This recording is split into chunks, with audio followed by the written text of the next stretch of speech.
बढ़िए। पहिलं म्हणजे हे राजकीय व्यासपीठ नाही, हे शेतकऱ्यांचं हक्काचं व्यासपीठ आहे म्हणून या ठिकाणी.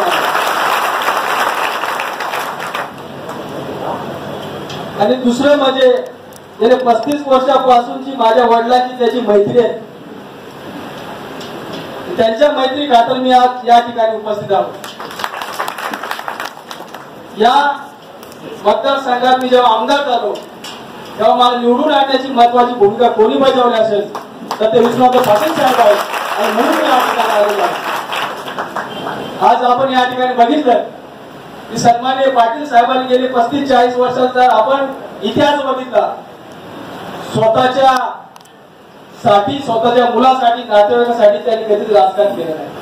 त्यांनी केवळ या ठिकाणी जे आंदोलन केली, जो संघर्ष केला, इथल्या भूमिपुत्रांसाठी, शेतकऱ्यांसाठी, आदिवासींसाठी, दलितांसाठी, ओबीसीसाठी या ठिकाणी त्यांनी आंदोलन केलं. आज आपण या ठिकाणी बघितले या ठिकाणी समृद्धी महामार्ग केला. या तालुक्यातून शहापूरमधून आणि भिवंडीमधून 62 किलोमीटरचा महामार्ग या ठिकाणी केला. शेतकऱ्यांचा जेव्हा आंदोलन झाले त्यावेळेस पाटील साहेबांनी सर्वप्रथम भूमिका घेतली.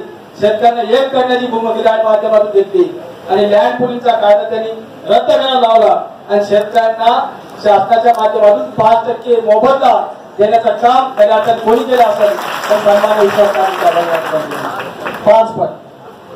आज आपण या ठिकाणी बघितलं की साहेबांच्या 2 लोकसभेच्या निवडणुका त्यांनी लढल्या.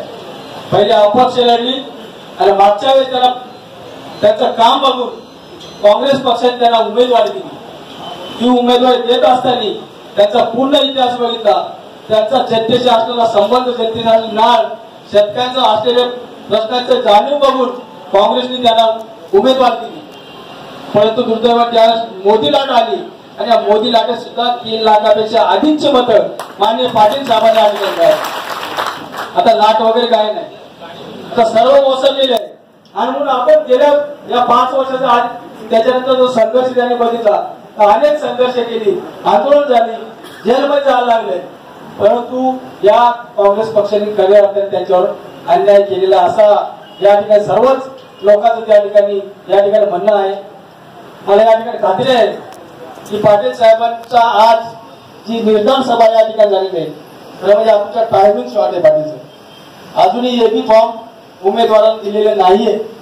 फायनल मीटिंग वाटतं AICCची उद्या त्या ठिकाणी आहे आणि आजचा रिपोर्ट या प्रिंट इलेक्ट्रॉनिक मीडियाच्या माध्यमातून नक्कीच राज्याचे प्रदेशाध्यक्ष केंद्रापर्यंत तुमचा जाईल आणि त्याचे नक्कीच दुरुस्त होईल असा विश्वास या माध्यमातून आम्हाला वाटतो.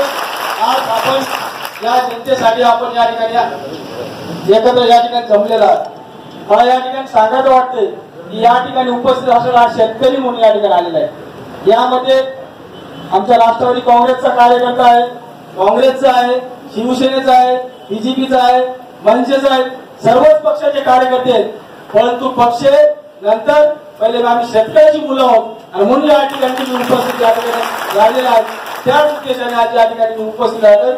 हे मनापासून तुम्हालाच काँग्रेसचं तिकीट मिळावं अशा शुभेच्छा देतो आणि माझे विचार संपवतो. धन्यवाद. जय हिंद, जय महाराष्ट्र.